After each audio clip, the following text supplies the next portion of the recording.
UPA এর আমলে এমএনজি রেগা প্রকল্প সারা দেশে চালু হয়েছিল। আজকে রেগার প্রকল্পকে সংকুচিত করে বন্ধ করে দেওয়ার গভীর ষড়যন্ত্রে কেন্দ্রের বিজেপি সরকার পরিকল্পনা করছে, এমনই অভিযোগ করলেন প্রদেশ কংগ্রেস সভাপতি আশিস কুমার সাহা।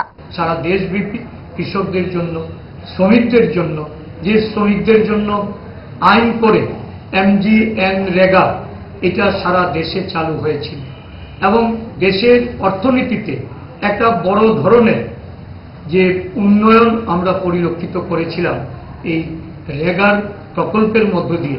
আজকে রেগা প্রকল্পকে সংকুচিত করে বন্ধ করে দেওয়ার গভীর ষড়যন্ত্রে এই সরকার লিপ্ত হয়েছে। শ্রমিকদের তাদের যে ন্যায্য ক্ষমতা, তাদের যে প্রাপ্তি, সেই প্রাপ্তি থেকেও তাদেরকে নানাভাবে বঞ্চনা করা হচ্ছে।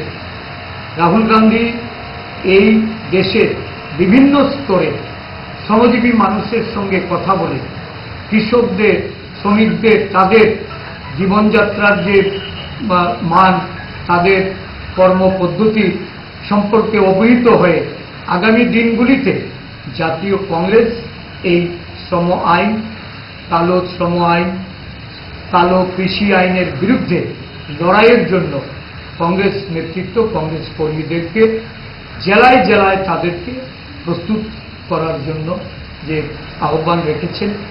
ভালো খাবার দেখে অম্বলের কথা মনে পড়ে, তার সমাধান তারা। 5 দশক ধরে গ্যাস, অম্বল ও পেটের সমস্যার একমাত্র সমাধান গ্যাস নল।